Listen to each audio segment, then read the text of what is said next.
How many people here would say that they've experienced imposter syndrome once or twice before? Okay, I'm not going to call the rest of you liars, but you may not be pushing yourself hard enough. Just a thought, okay. Or you're incredibly competent. I shouldn't just alienate everybody. Okay, how many people here would like to unleash more creativity in their work and life? All right, that's good. How many do you think people would love to see some of their roadblocks get out of their way? Awesome. We are in for a treat because our speaker, Denise Jacobs, is an expert at that. She's amazing at creativity and helping people. do you see I've got a script here? Because I know her so well, I don't want to screw this up. So her speaker has spoken, Denise has spoken in 23 different countries. She's a TEDx speaker. She's the author of this amazing book, Banish, Your Inner Critic. She's also been, this past week, invited by LinkedIn, and I believe it was the second time LinkedIn brought her in to film courses because they're creating courses and they want the best people in the world, and Denise has made that cut. So we have an amazing expert coming, but she's not just an expert. As you know from Nonprofit Storytelling Conference attendees and presenters, she's a real person too. When she's not on an airplane doing the consulting and speaking around the world, she's a dancer. She loves taking hip hop and yoga or improv classes. She's an actor. Yeah, she's also, these words are, she can get her craft on too, designing earrings or even making handmade herbal soaps. So helping us banish our inner critics, welcome with me, please, from Miami, Florida, Denise Jacobs.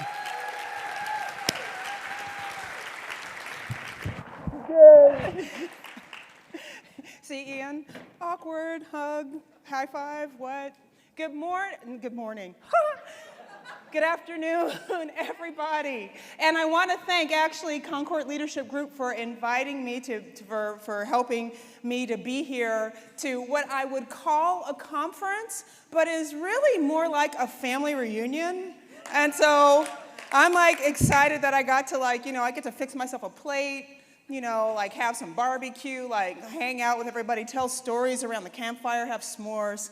This is really cool to be here and to be part of this group. So let's talk about, the thing that I actually really have loved about this conference, family reunion, so far is that, a lot of times in conferences, people are always talking about the good stuff, but this conference has been all about real talk, and I'm for it. Just in case you are doing the social thing, my social handle is Denise Jacobs. My social handle on Twitter, on Facebook is denisejacobs.com, and you know that it's MPStoryConf. And then for this talk, the hashtag is Bye Inner Critic.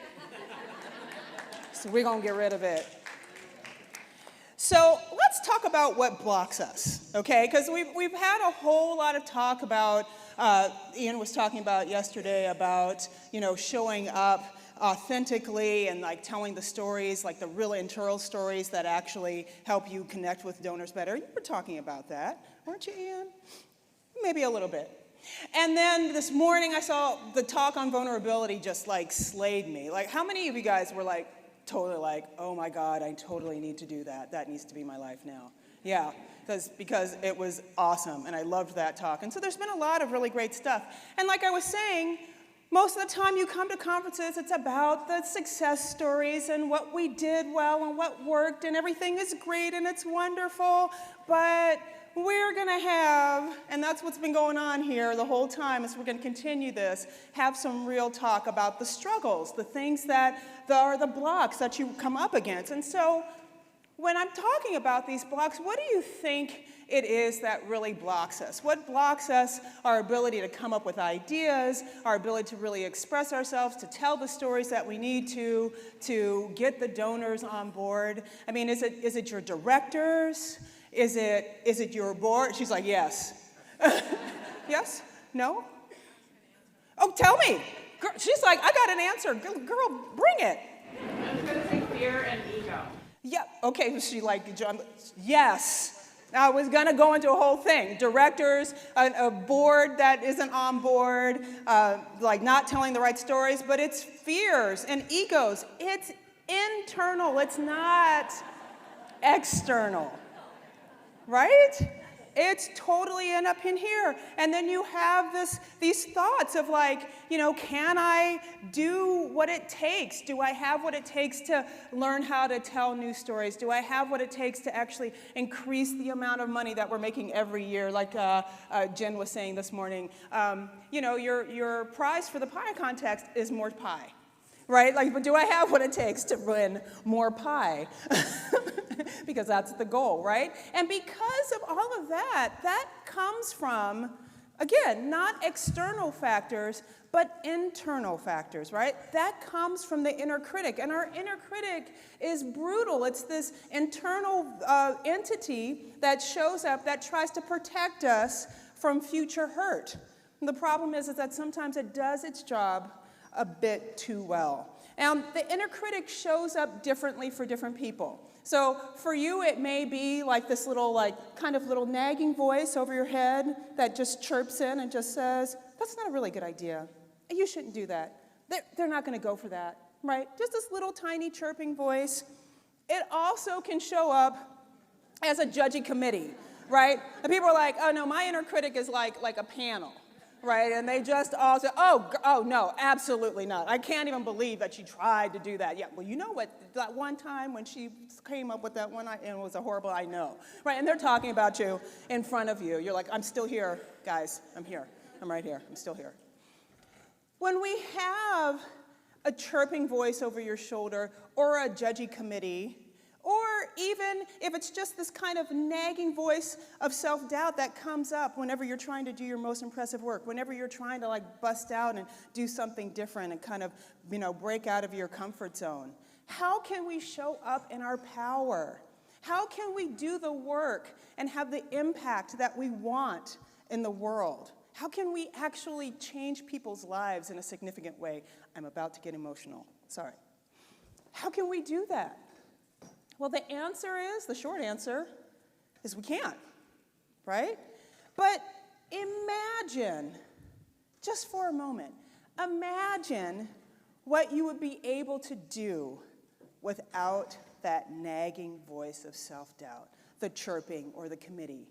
Imagine the kind of ideas you would be able to come up with. Imagine the kind of flow state that you would be able to get into. Imagine the kind of ideas that would be able to come forth when you weren't so busy telling yourself that the ideas weren't good, or that what if you fail, or what if somebody your supervisor doesn't think you're doing a good job, right? What would come up? What would you create that way? And then imagine, because you're probably not a team of one, you work with other people, you work in a team, you collaborate with other people inside of your organizations and sometimes with other organizations. Imagine what it would be like to work with other people whose inner critic wasn't present, right? Imagine what kind of ideas they would come up with. Imagine what a joy they would be to work with when somebody is confident and secure in their ideas, and they just put them forth and it becomes more of a playful collaboration. Oh. And then imagine if not only you showed up without your inner critic and your colleagues showed up without your inner critic, but then what that would mean for your organization. What would you be able to accomplish? What kind of how much more money could you raise? Right? Coming up where you're just in it, you're in the flow, you know what's going on with the donors, you're communicating with them correctly, you're telling the proper stories, everybody's on board. Imagine what you could do, and then all of the lives that you could change and touch because of that. Here's the thing. The inner critic is behind all of our blocks, right? It keeps us from accessing our ideas, and it keeps us from letting them out in the world, and it keeps us from really expressing our brilliance, and then correspondingly having our organization be as impactful as it possibly can. So let's take a closer look. Let's dive into this a little bit, take a closer look at the inner critic, and then I will share with you actually some tools and some ways that you can start to silence that voice so that you can unleash your creativity and start doing your best work. How y'all feel about that? Yes! Let's do this thing.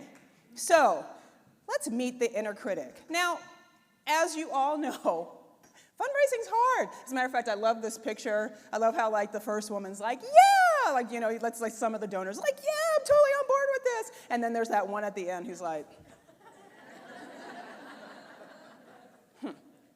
really? Well, what do you, I talked to somebody earlier. She was like, I've had to send this guy so many success stories. And when's it gonna be enough success stories? He's like, I want tears. He's like, can you just give us the money? Right? You're at the mercy of others' generosity. It's a hard job. And the other thing is, imposter syndrome runs rampant in this industry, right? Because you're just what if I can't do this? What if they say no? The big question. What if they say no? What if I don't have what it takes? What if we just can't get it figured out, right? And the other thing that's crazy about this, I won't say crazy about this, but the other thing that's important about this is that the inner critic gets stronger the higher the stakes get. So you win the pie contest, you win more, you generate more money this year, and then next year you're like, oh my gosh, can we do it again? Can we actually not just meet that goal, but supersede it? Can we do that? The inner critic gets higher, the higher the stakes go. And so the inner critic blocks great ideas. And this isn't just speculation. This is actually on a neurological level, from a neuroscience perspective, the inner critic actually stops the process. The part of the brain that the inner critic is kind of located in actually prevents you from getting to the part of the brain that has the generative impulses that create new ideas. And here's the thing. That also means that it prevents flow. And flow, in my mind, equals power. Now, I'm not just going to say this. This is another time for the person who raised it, the lady who raised her hand, this is all you, girl. We got this. Okay, you and plus all of your other brethren here. What does it feel like when you're in creative flow? I'd love to hear some words. Give me some words. Superpower. Yes, what else? It's a high. God, I can hear you so well. It's amazing. The acoustics in this place are awesome. What else? Exhilarating. What? Natural. And by the way, little aside, did you know that in the Tibetan language, there is no word for creative? The closest word is natural. What else? Fulfillment? Yeah, you guys, energy. You guys are coming up with great words, and actually words that I haven't. Say that again? Unstoppable. You have to point off into the distance when you do that. Coming at you. Fun. Yes. Awesome. These are all, now tell me, fun, unstoppable, fulfillment, energy, natural. Do those not sound like power? Does that not translate into power to you? Yes. So when the inner critic is not present, that's when you can get into a flow state. Full stop. Ipso facto. The problem is that when we're in that place of being with the inner critic and succumbing to our fears and everything, we give that power, that natural power that we have, we give that away. Now, the inner critic comes from a combination of things. Fears that we have about ourselves that we are afraid are true, plus negative things that we've heard from other people, plus I would add kind of the larger societal context. If you're part of a group that's been kind of marginalized and told that they're not okay for eons and eons, then you're probably going to have a stronger inner critic as well, right? And the problem with this is that the inner critic goes into a part of your brain that controls automatic responses and habits. So even if you think you're like, I got this, oh, I'm on top of stuff, your subconscious is like, oh, no way. I am not going to try something new. Are you kidding? Nope. Nope. And then the next thing you know, what happens? You're procrastinating. Yeah, I'll do it tomorrow. That's fine. Yeah, I'll get to it, right? Or you're like, it's got to be absolutely perfect. Or you're like, you know what? I just won't do that because then that way they won't judge me. And then it becomes automatic. So I'm going to help you to recognize your form of the inner critic. Now, we did this a little bit yesterday. We actually did this yesterday with Rachel. If you were here in the morning yesterday, she had you write down your fears on a piece of paper. We're going to do it again, but we're going to do it in a fun way. It's going to be cool. So, first thing, that if you are not in touch with your inner critic, I got some inner critic Mad Libs here for you. Because, you know, what is a conference without Mad Libs, right? And so, if you, like I said, if you're not in touch with it, then you can use these to get yourself started. If I blank, then people will blank. Or I'm not blank enough. Or I can't blank because I'm not as blank as others.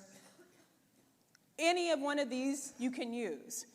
If you're like, girl, my inner critic and I have such a relationship that I get good morning and good night texts from it. Right? With like a little smoochy face, little kissy face. If you know what your inner critic is, then this is what I want you to do. I want you to write down your top fear around your work, around the fundraising. Just write down your top fear. Like yesterday, except once you've written it down on your piece of paper, I want you to crumple it up in a ball, and I want you to hold the ball in your hands. That didn't sound right. I want you to hold your fist in the air. And I want everybody to do this, and then once you've done it, and you've got your fist in the air, stand up with your fist in the air. It's kind of like power to the inner critic people. She's like, yes, queen, yes. She's like leading the pack. Write it down. Again, hey, perfectionists, one thing. Don't sign your name on it. Don't put down your Twitter handle. I do not want to see any phone numbers on there, unless, of course, you want me to call you later. Got it? Come on, everybody, let's do this. I got my fist in the air. What's up? Just one thing. I know there's some people who are just like, I can't think of anything. I'm just going to have a blank piece of paper and crumble up your hands. I see y'all. I see you. Okay, let's do it this way because the room is like narrow and like wide. The people in the front, I want you to turn towards the back. On the count of 3, you are going to throw your fears, and somebody else is going to catch it. People, when it comes to your feet, pick it up, and we're going to look at it. Ready? On 3. 1. Math is hard. On 3. 1, 2, 3. Yes! All right. Distribute the snowballs. If none came to the front, throw them back to people. Sharing is caring, etc., etc. If you have a surplus of them, throw them up to the front. The people in the front didn't get any love.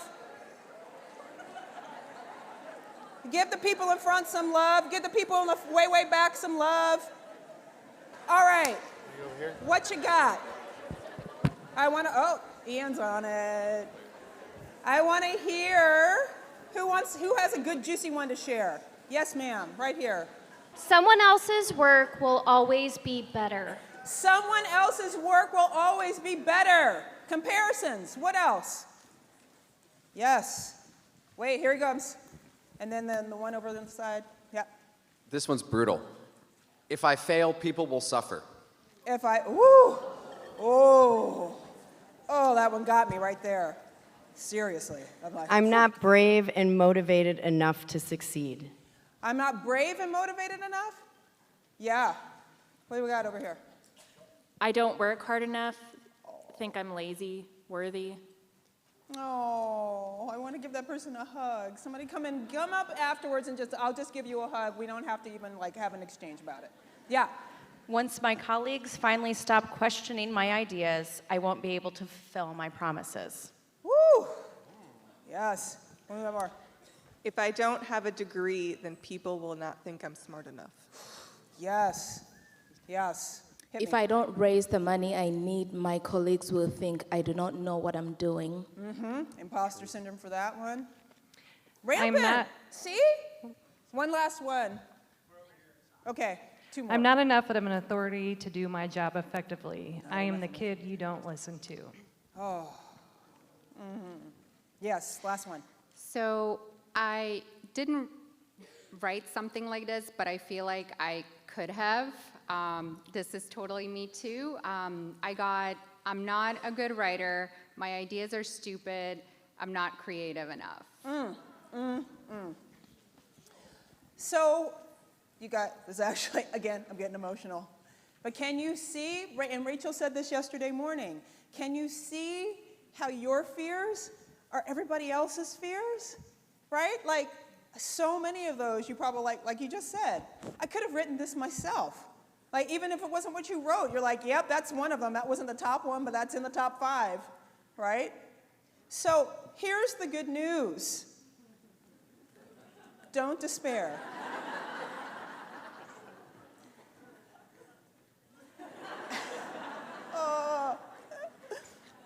We're all in this together, and there is actually a way to banish your inner critic, and it's not speculation, it's actually based on science. So let's talk about that. Let's talk about how we're going to create a whole new mind frame. So here's the good news. We have power tools, mental power tools, that will help us to actually dismantle and start to banish and silence the inner critic. The first one is neuroplasticity. So neuroplasticity is our brain's ability to change and adapt in the face of new stimulus. In other words, it's learning, which we do all the time, naturally. We don't have to try to learn. Our brains are naturally wired to learn. It's great. So here's a little kind of analogy for you. You're walking in the woods, right? And you're walking along the same path, and you walk along the same path all the time. And what happens when you walk along the same path?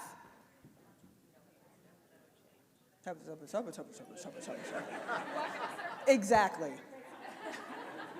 The path gets worn. I know that's what shabba, shabba, shabba, shabba, shabba means. The path gets worn. But what if you decide one day, you're like, that path is tired and played out, and I'm not going to do it anymore. It's not effective, and it's not generating enough money for my nonprofit. Oh, she's like, yes, queen, preach it. Not generating enough money for your nonprofit on this path. I'm going to walk a different path. I'm going to start telling stories and making my donor the hero, and you start walking a different path. What is going to happen here? You're going to create a new path. Shabba, shabba, shabba, shabba. And what's going to happen to the old path? If this was in the woods, grass would grow up, it would grow over. The exact same thing happens in our brains. And the way we can control one path or another is through attention and focus. Attention and focus is actually so central to neuroplasticity that one author has actually called it the gateway to neuroplasticity. What you pay attention to and focus on determines your thoughts and then determines what your brain is doing. And when you stop thinking some thoughts, your brain actually does something called synaptic pruning. Sorry, I'm geeking out here for a moment. But it actually will get rid of those old neurons and use that energy and use that stuff to make new ones. Stuff is a technical term.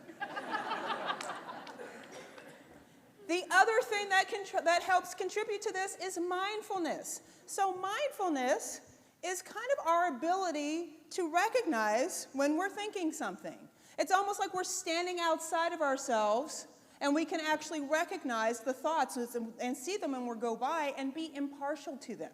So here's the cool thing about it. You can choose one thought over another, which means that you focus, you take your attention and you place it on a different thought, and voila, you are getting your neuroplasticity on. So I have another exercise for you to do. I want you to hold your hands up in front of your face. Now, take all of your attention and put it on one hand. I don't care which one. You can do the left hand. And I want you to just put all of your attention and focus on it. Like, look at the lines in your hands, look at the shape of your fingers, look at the color of the skin, everything about your hands. And then you can also imagine that that hand is holding all the thoughts that haven't served you and are unsupportive and that you want to stop thinking. I'm not good enough. I don't have enough authority. People aren't going to take me seriously. What if I fail? All of that is being held in that one hand. And now I want you to take your attention and slowly shift it from that first hand to your second hand. And then, while you're there, you can imagine that that hand is holding all of the thoughts that you want to think. I can do this. I can learn something new. If we try this new thing, maybe we'll be able to like actually turn the tide.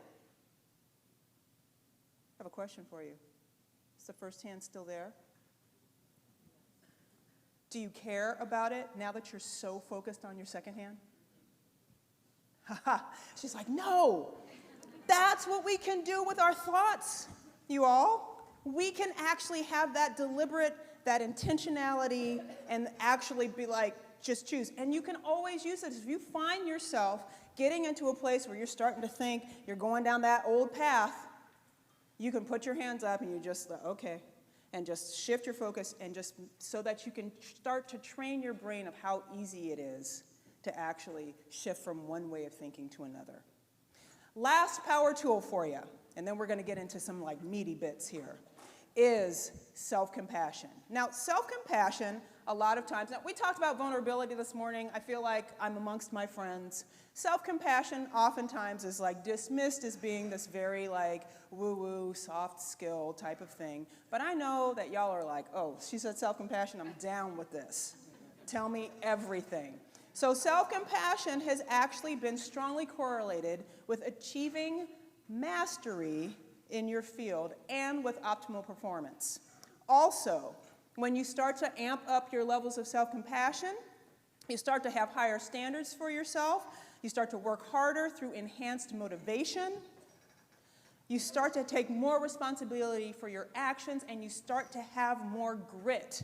And then, from a personal, emotional level, when you start to exercise self-compassion, you actually produce oxytocin, which is the cuddle hormone. That's the comforting hormone. Your body actually produces it because you're comforting yourself, which I think is pretty awesome. And it decreases insecurity, self-consciousness, and your tendency to compare yourself with others. So self-compassion is like a seriously powerful tool.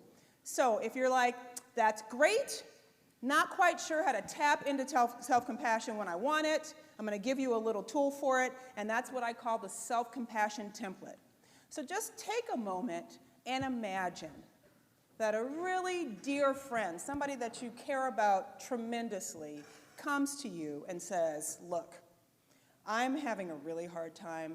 I just feel like the work that I do isn't good enough. I'm never going to measure up. I'm going to learn all this stuff. It's not going to work. My board's not going to support me. My donors aren't going to give me enough money. I'm like, I don't even know why I'm doing this. Again, I'm getting emotional. What would you say to your friend? What kinds of words would you use to comfort and encourage your friend? What kind of feelings would you have towards your friend? Sympathy. You might even have empathy, like Ian was talking about yesterday. Take all of those feelings and all of those thoughts and all of that language that you would use and take it and turn it towards yourself. That's your self-compassion template. So, you got your power tools. Neuroplasticity, mindfulness, attention and focus, kind of all work together, and self-compassion. Those three things together will actually start to change your brain and take it out of its being self-critical and start turning you into a place where you're self-supportive. And it will help you to silence self-doubt, to get to a place where you own your expertise and you start doing your best work. So, there are 3 steps that I want to cover today before we leave, and it's all going to be really fun. The first one's going to be to stop self-sabotage. The second one's going to be to transform self-talk. And the third one is to own your expertise. So are you guys ready? Yes! Let's do it. So, first one, by the way,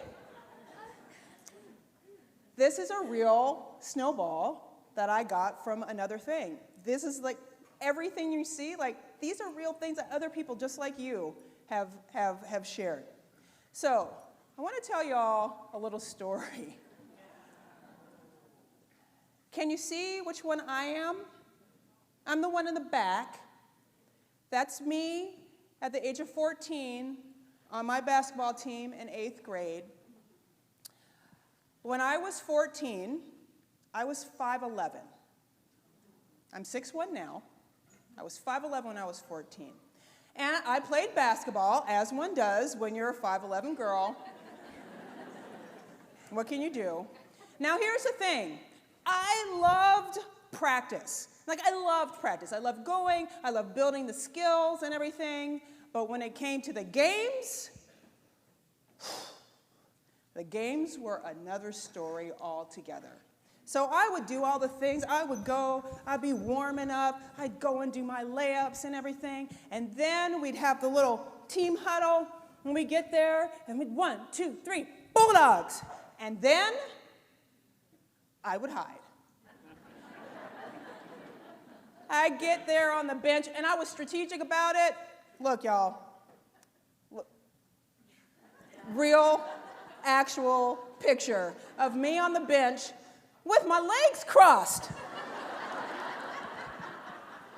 Looking like I was asking somebody to hand me a hot dog and some pop, and like, oh, the Bulldogs are playing today? This is going to be a good game.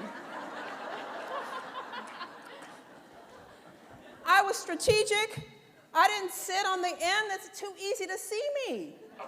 I sat 3 girls in so I could kind of like camouflage myself. But invariably, my coach, Ms. Pam Canine, who incidentally is the mayor of my hometown now, awesome, she'd lean down and she'd go, Denise, and she'd have me come up. And then, do you know what I did? I pled my case to not be put in the game. I would be like, Miss Canine, please, please, don't put me in, Miss Canine. I'm not ready. Put me in at the end of the game. Put me in at put me in next year. I'm not ready. And see, look at this. Cross legs, everything. Why do you think? I worked so hard not to play. Because of this.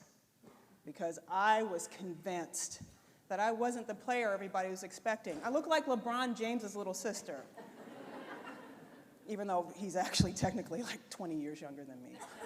Good genes. Don't crack.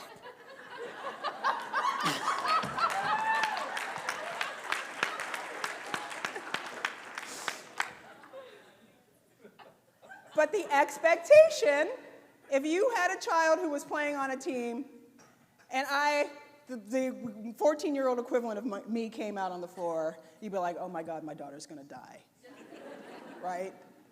That's the expectation. I was terrified that I was gonna be a disappointment. And so, you may be experiencing the same sort of thing.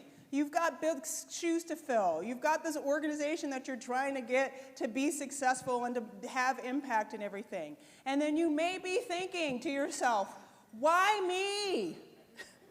Why did I take on this? This is too much. The expectation is too much, and I don't believe that I'm going to be able to live up to it, right? When you have that kind of feeling, this is what I like to call an imposition mentality. where you feel like you have pressures that have been put upon you externally and that you have to deal with them.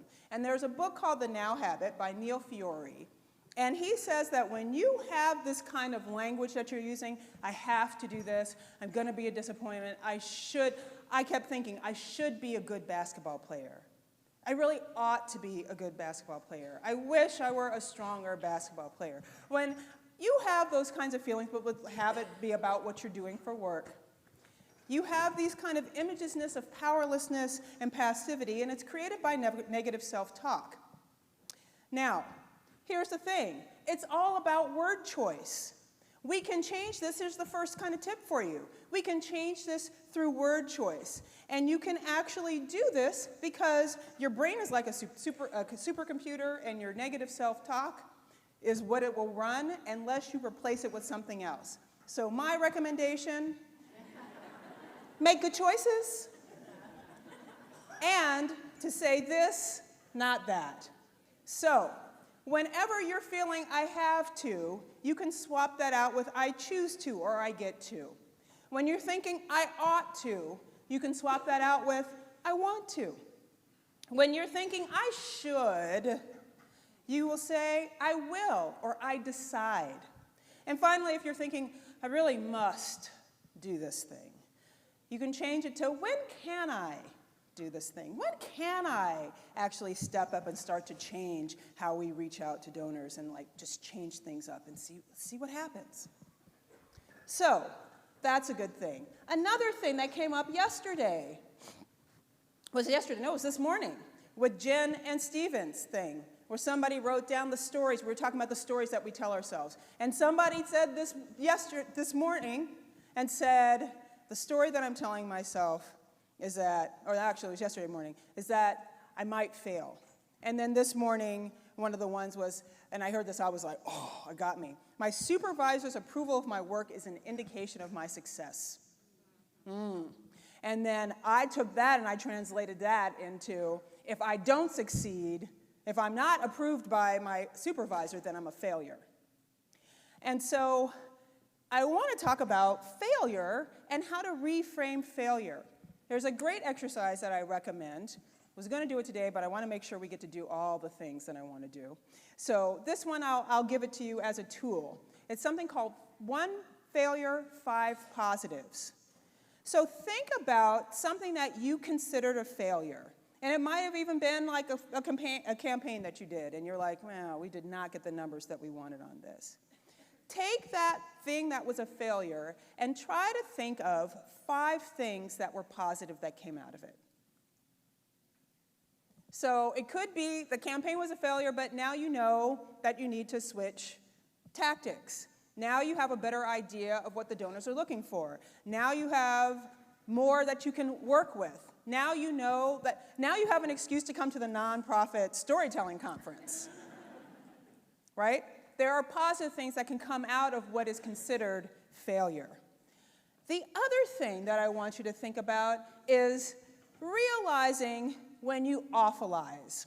And awfulizing is when you start kind of prognosticating into the future and thinking, oh, it's going to be really awful. And you start telling yourself a story about how bad it's going to be, right? Take that energy instead and use it towards creating a positive expectation, or at least being open to a positive expectation. Now, this is something we're going to do. What I want you to do is pair up with somebody, and we're going to do something that a friend of mine, my friend Jeff Shaw, actually calls upping it. So instead of saying the other thing that you could, where you're just like, F it, you're going to up it. So this is what you do.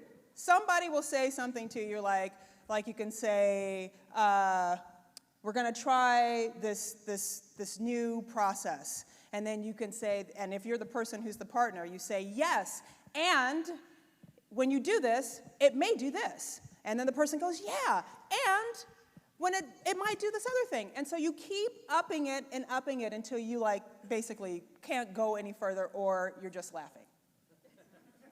You guys ready? I'm going to give you just a couple of minutes. We're not going to take a bit long amount of time. Turn to somebody next to you. think of something that you want to do, that you want to accomplish, and each other up it. Wonderful. So you can up it. Now, the nice thing about upping it is that it enlists somebody else to help you believe in more about yourself than you thought was possible for you.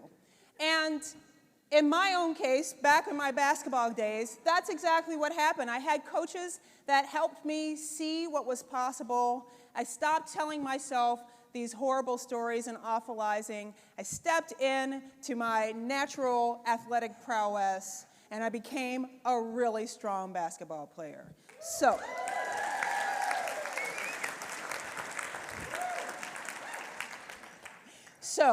that's the first thing about stopping self-sabotage. Let's talk about transforming self-talk. So let's move forward in my life to like the tender age of, I don't remember how old I was, 42 or something? And I was gonna be an author. I got my first book deal. I'm super excited about it, except for the fact that I was freaking out about it. So I was part of this women's technical networking list, and I was, the first 2 days, look, you guys, the first 2 days that I was planning to write the book, I didn't end up writing the book because I was sitting on my couch sobbing. I mean, I was sobbing for hours, literally 4 hours of sobbing, and then I would get myself together, and I would go to the computer, and I'd start to try to do research. I couch, cried some more. The pressure. And when I say I was freaking out, I sent this email. And I was like, look, I'm freaking out. I'm having fear storms and everything. And here are things that I literally said in my email. I shouldn't be writing this. I misrepresented myself. I don't know enough. Does any of this sound familiar? This should be someone else's book. I'm going to look stupid. Everybody will know while I'm a fake. What if the book isn't good enough? And what if I'm not good enough? Now, Sarah Blakely, who started Spanx, who, I have to say this, ladies and any other folks who may have worn Spanx, you know that Spanx is the work of the devil. The singularly most uncomfortable item of clothing I've ever worn in my entire life. But she has started, has started an incredibly successful business.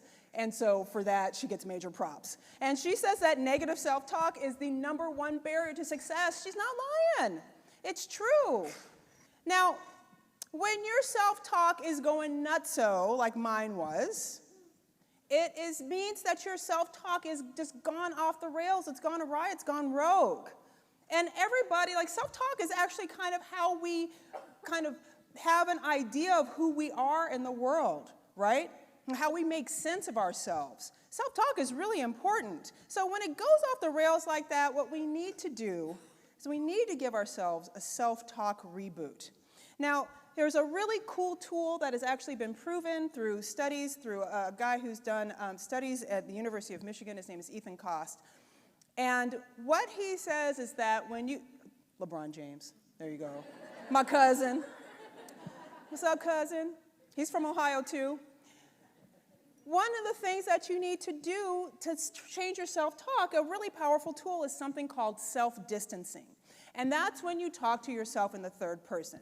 The reason LeBron James is pictured up here is because he has actually been known to use self-distancing when he talks about himself, and he says, well, LeBron James needs to make so-and-so kind of decision. Well, it turns out that this is a tool that high performers, athletes, executives, and everything, they use this, and it's really, really powerful. So here's your other tool, is to become your own coach of positivity. And so I had a very cool situation where I had a friend who actually gave me a template for how to be my own coach of positivity. And so this is what you do. When you're doing something like that, the first step is to remember to get distance by addressing yourself by your name.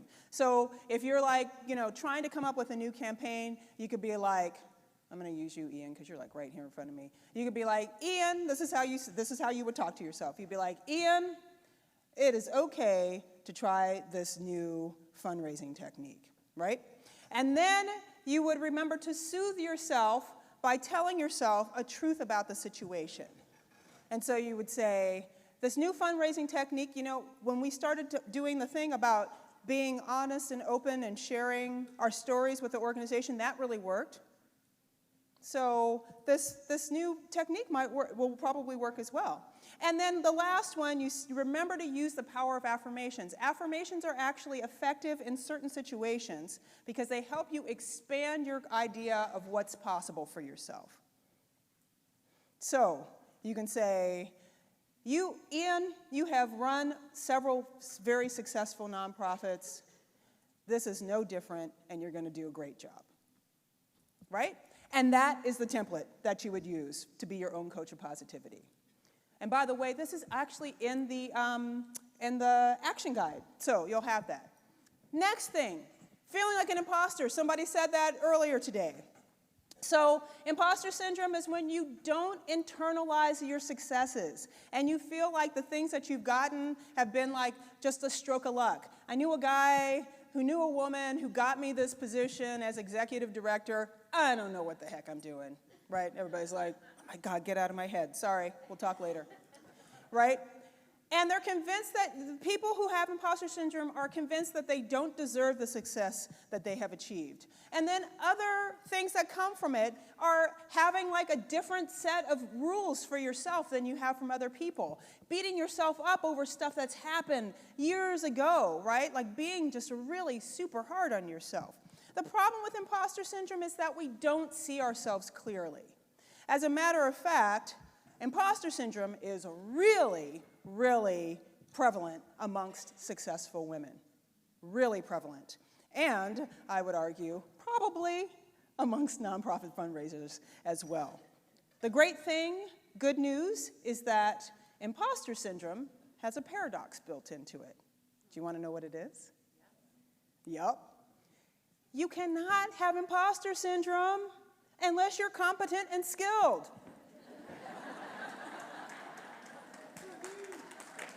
Imposters don't get imposter syndrome.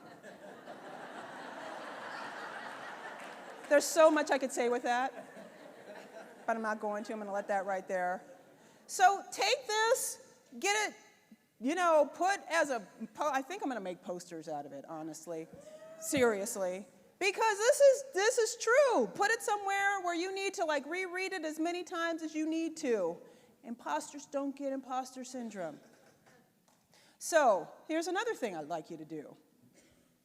Turn to another person. It may be like even, can we stand up? Well, we can stand up. Let's stand up. We got some time. Let's stand up. I want you to choose like 3 or 4 people. It doesn't have to be the people that you're standing at. How many of y'all have children? Okay. Children, as you know, are so, up to about the age of 6, maybe 7, are really good at owning what they do well. Is that right? 4-year-old, can you draw? Oh, I'm really good at drawing. You do Lego?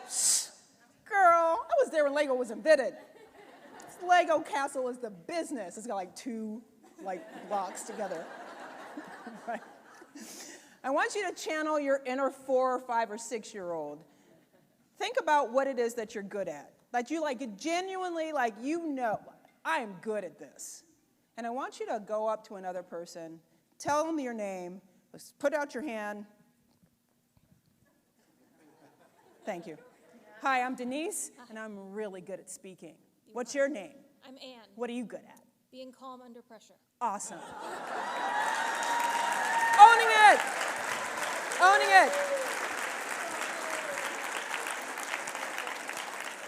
Just 3 or 4 people, just go up. Hi, I'm really good at. Let's do that. Next, find out what they're good at. Next person. Boom, boom, boom. Ready? Go.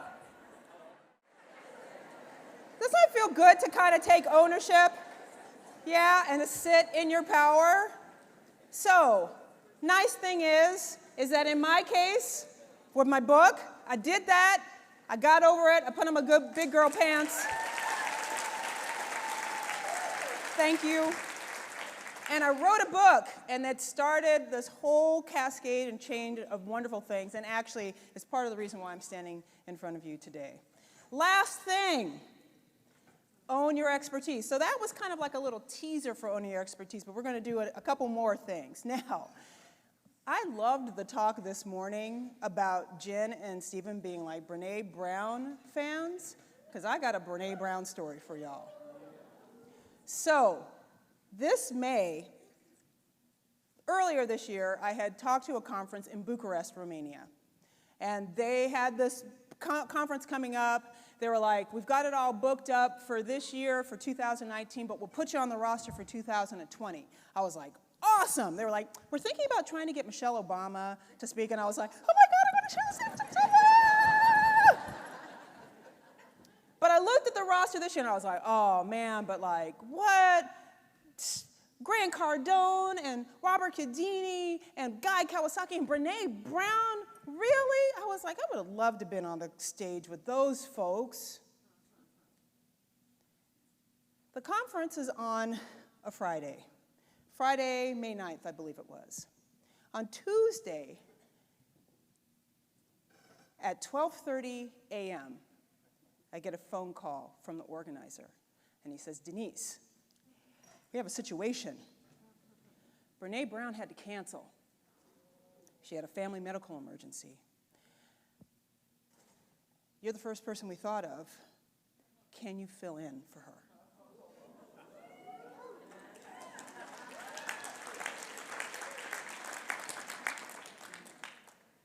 And part of me freaked out.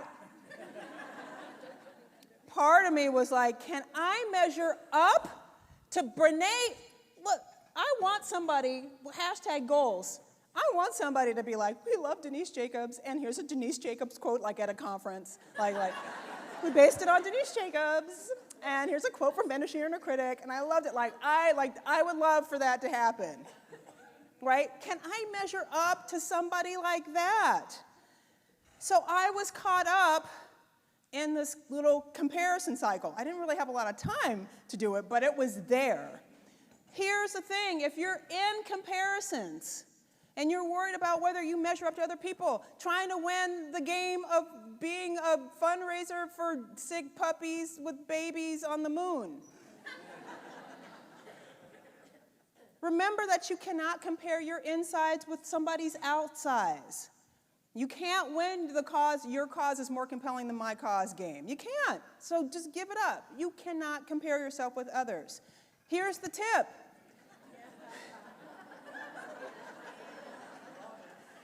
Know your uniqueness advantage.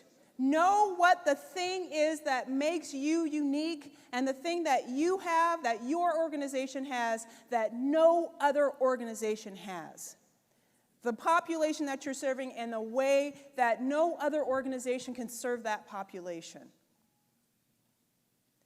Tap into that. If anybody saw Vanessa's movie last night, you can tell she has this unique perspective and this unique take on dealing with sexual trauma, sexual abuse, sex trafficking, etc., that nobody else has. And that's why her work is good and valuable. Same thing. So take that. Next thing, somebody was talking about, like, my ideas aren't good enough, I'm afraid my ideas aren't good. What ends up happening is you are committing ideacide. You are killing your ideas before they have a chance to see the light of day. That's not good. And the other thing that happens with ideacide is that not only is it bad for you because it like totally erodes your self-confidence, but then the people that you work with aren't able to benefit from your ideas. Because a lot of times, your idea doesn't need to be perfect and beautiful and completely thought out. Maybe all you need to do is that little tiny spark. That little tiny bit that's a catalyst to spark a whole chain of other people's ideas. And if you don't do that, if you don't share that, then that whole process doesn't even happen. So, I want you to remember to not only to share your ideas, but to even give yourself permission, the permission slips they were talking about this morning, give yourself permission to share the stupid ideas. Because the stupid ideas are sometimes the best ones and the ones that really work, right? It's about taking what's there and combining it with other people. Somebody this morning said being creative is scary. But being creative is part of bringing something new into being. And just think of what you can do with your organization if you actually respect that. So, we got these pieces of paper. This is going to be a quick one, too. We got this piece of paper. I wanted you to take a piece of paper, fold it in half like a little book. How many of y'all have gone to see superhero movies? Okay. So you know that, like, basically somewhere there's, like, superhero tryouts. And, like, oh, my God, you've got, like, laser vision and you can fly, you're the strongest person in the world. Yeah, you're totally on the team. And then somebody else is like, oh, you know how to fold napkins really well? Oh, so sorry. We'll call you. Don't call us. We'll call you. I want you to think of the failed superheroes that didn't make the cut. The ones that aren't in the DC comic universe, not in the Marvel comic universe. What is the superhero? Doily man? Scarf girl? Green blanket guy? Whatever, write down super quick. Don't even think about it. The worst idea you can think of. A bad superhero. Write it down on the inside of your piece of paper, fold it up, and as soon as you're done, I want you to start passing them. As a matter of fact, I'm going to encourage you to start passing them. Think of a bad superhero. Fold it up. You ready? You got your superhero? Pass it around. As a matter of fact, you can get up and move it around. Pass, pass, pass, pass, pass, pass, pass, pass, pass, pass, pass, pass, pass. Stop. Take your piece of paper. Take your piece of paper and write down the sidekick that goes with your superhero that you got. Who's your superhero sidekick? If you got Scarf Man, maybe you got Leg Warmer Girl. Look, that would be a cute combination. Write down your sidekick, and then I want to hear them. Lanyard Man and who? Lanyard Man and Badge Boy. What else? Yeah. The nose picker and the flicker. Yeah. Diaper filling boy and wipey lady. That was apparent. Harry Backman and Plucky Pluckster.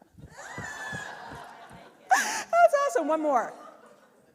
One more. Yes, ma'am. Say it loud and say it proud. Spaceman and Nylon Ninja.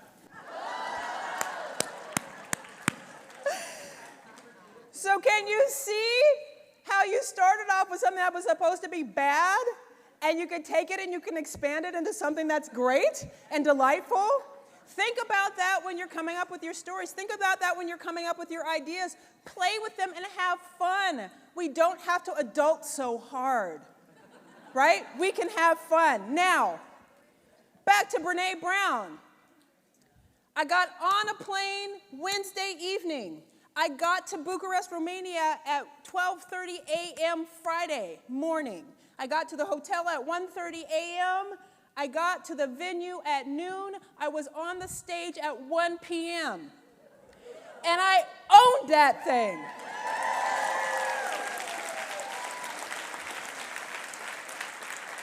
I didn't try to be Brene Brown. I made an effort to make sure that I was as much me as possible. And I got feedback from the audience who were like, I was crushed when I heard she wasn't going to be there. But as soon as you came on the stage, I knew that it was your story and your message that I needed to hear, and not hers. So own it. So let's wrap this all up. You're going to step into your power with all of these tools. I'm going to help. You're going to step into your power and amplify your impact through using the power of neuroplasticity, through transforming self-talk. All of that will help you to step into your power. Now, inner struggles will still exist, right? Like, it's not like you do this and it just goes away. Like, you do a couple of things and it's gone. It's done, right? You're learning this whole new approach. You come to this conference to learn this new approach. You're learning how to make the donor your hero. You're learning how to tell these stories differently, to connect with people, to use vulnerability, to have empathy. You're using all of these different tools that you haven't used before. Remember not to have unreasonable expectations for yourself. You don't have to do it perfectly. This morning, Stephen said, I loved it. He says, you are an expert on excellent fundraising storyteller. You're not an expert. You're not trying to do it perfectly. It's not perfect fundraising storytelling. It is excellence. And there's a difference between excellence and perfection, okay? So remember to focus on being excellent and not trying to be perfect. And do what I call satisficing. Use a combination of sufficient and satisfactory to satisfy it. Last thing, here's a question for you. What would you do if your inner critic was silent? What would you accomplish? As a matter of fact, I want you to think about it. Take a piece of paper, last piece of paper, write it down, and then when you're done writing down what you would do, just one thing, don't sign your name on it. When you're done with that, fold it into an airplane. Take that little sucker, fold it long ways, comme ça, just write it real quick. What would you do if you didn't have an inner critic? And it could be personally what you would do, how you would show up. And it could be professionally, what do you think your organization would be able to do if you didn't have an inner critic? If your organization wasn't operating from a place of fear, but was operating from a place of power. So fold your piece of paper in half. Fold down the top corners. Fold down that corner again.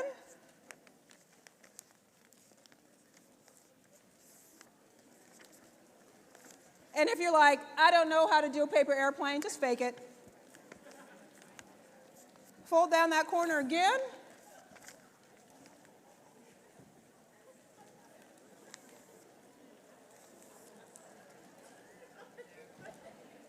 And then last bit, fold that flap down. I practice this in my room, by the way, you guys.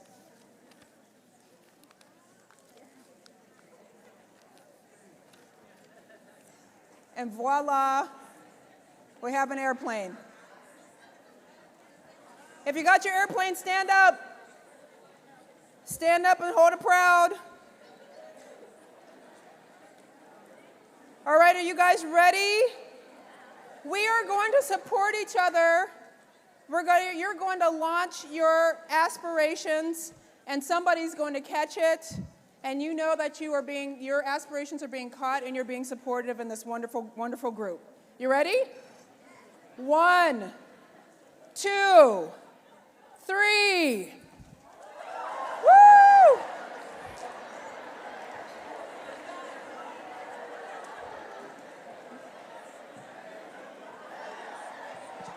So, you can get your airplanes.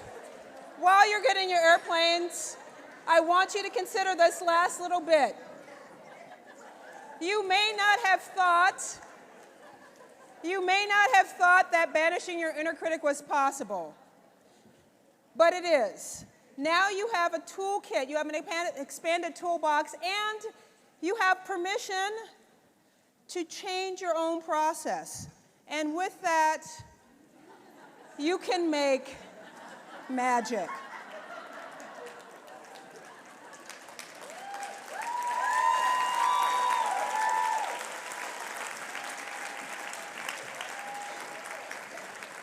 Denise Jacobs, everyone. Yeah.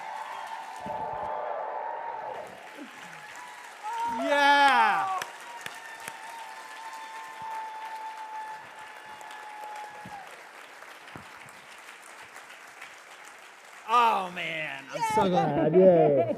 All right, Denise Jacobs, thank you so much. You guys, Banish Your Inner Critic is available at Amazon and wherever good books are sold. Feel free to get your copy there, and you'll want to take this home because there's so much more that you can get into in a book than you can get into in a keynote.